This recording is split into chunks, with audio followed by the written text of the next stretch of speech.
le 20 décembre, moi, les élections, il y avait une forme d'élection qui s'est passée au Togo. Je n'appelle pas, je n'emploie pas le mot boycott.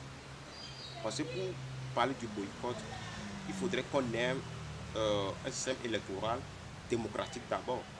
Parce que le peuple s'est levé en août 2017 pour réclamer la Constitution de 1992, c'est-à-dire un cadre démocratique. Le peuple n'a pas vu ce cadre démocratique. Le peuple a jugé bon de ne plus cautionner un système électoral pervers au Togo. Bon, la question que vous me posez à savoir, est-ce que est-ce qu'on va continuer de ne pas participer aux élections au Togo selon l'humeur de Faure Gnassingbé? Les élections locales arrivent. Il y a des gens qui disent que c'est la démocratie à la base. Je m'interroge. Qu'est-ce qu'une élection peut faire au Togo à l'heure actuelle avec la logique, la culture, la psychologie de Gnassingbé Faure? À part de permettre à quelques personnes d'avoir quelques sous. C'est ce que nous voulons. C'est à nous de répondre à cette question. Si aller à une élection présidentielle où le président de la CENI, le président de la Cour constitutionnelle sont pour Gnassingbé Faure, à quoi servira le vote?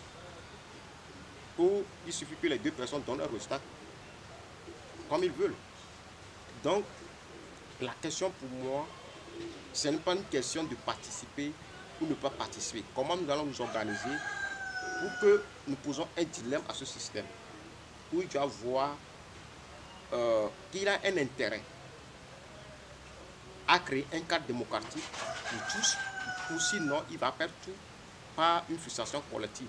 Parce que tant que la misère existe, l'injustice existe, il arrivera un jour que le peuple va se lever au même moment et partout. Et en ce moment-là, ils ne pourront pas résister à la fureur de ce peuple. Donc pour moi, la question électorale, dans la logique de Gnassingbé Faure, je ne le vois pas comme une option. Ne nous trompons pas. Si on arrive à avoir un cadre démocratique, on arrive à avoir les réformes qu'il faut, on arrive à avoir une personnalité neutre à la part de la CENI, là, et on peut donner l'opportunité à toutes les radios de proclamer les résultats bureau par vote au même moment, et on ne va plus couper l'Internet, et l'Église catholique aussi va compiler les résultats, et tout sera clair. Là, on peut dire que l'élection peut donner quelque chose au Togo. Mais si c'est encore une élection à l'humeur, à la méthode de Gnassingbé Faure, je crois que nous l'aurons en disant qu'on va aller à des élections locales, à des élections présidentielles.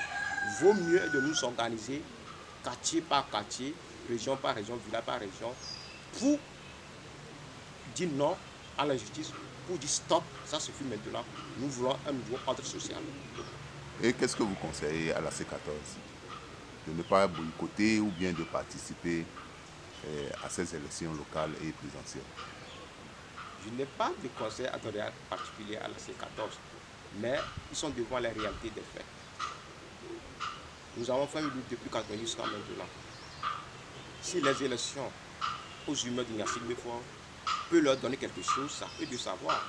Mais ils n'ont qu'à savoir que en continuant pas donner de la vie démocratique à un système dictatorial, c'est eux qui en perdront les pots cassés d'eux-mêmes. Donc c'est à eux-mêmes de faire le choix qu'il faut et de commencer par un travail de terrain qu'il faut. Avant de penser pas participer à une élection, d'avoir un cadre démocratique, ils doivent pouvoir eux-mêmes s'organiser pour créer le dilemme que je dis. Le Sénat doit voir que le cadre démocratique est un avantage pour eux, plutôt que de laisser comme ça pour avoir une révolution qui va les emporter tous. Donc, c'est à nous de nous organiser. C'est aux membres, aux partis politiques, d'investir le terrain, de s'organiser pour permettre à la population d'avoir une conscience politique élevée.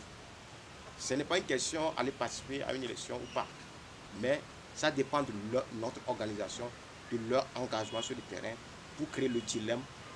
Et le système va trouver qu'un cadre démocratique est un avantage pour tous, pour eux-mêmes d'abord. Le travail dépend de nous. Mais sinon, on ne fait rien.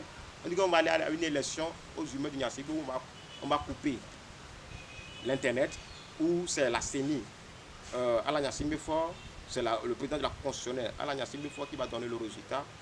On aura les mêmes choses.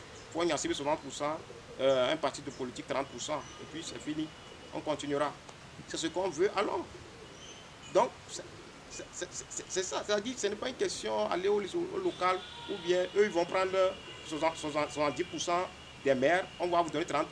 Vous allez dire, non, c'est comme ça, nous aussi, on va faire des jonglades. Non. Vous allez trouver de l'argent pour développer au milieu. Ils vont faire tout pour que vous n'ayez pas de l'argent. Parce qu'on a déjà préparé des gens à avoir une mentalité alternative pour trouver des économies, pour développer nos régions. Non. Et c'est là où on va montrer que vous êtes des incapables. C'est-à-dire, la réalité, le Cameroun a déjà fait des élections locales. Quel est le résultat? L'élection locale avec Paul Biya, on a vu ce que c'est. Donc, on voulait ramener les mêmes choses ici. Donc, à nous de poser, ce qu'on veut, à nous de savoir où nous voulons aller. Ce n'est pas une question de se donner aux élections locales, non, non, non. Il faut des élections. Les élections sont une bonne chose quand le système électoral sert au peuple. Mais tant que le système électoral devient un outil d'oppresseur qui opprime le peuple, il revient au peuple de se lever contre ce système électoral pervers-là pour restaurer le système électoral qu'il faut pour servir le peuple. Donc la balle est dans notre cas, c'est à nous de faire le choix judiciaire qu'il faut. Mais tant qu'on ne continuera pas à faire de mauvais choix, il arrivera un moment où le peuple, comme un seul homme, se lèvera contre cet ordre qui est là actuellement là, de tous côtés, pour imposer sa voix et sa vision de faire et un autre Togo au Togo.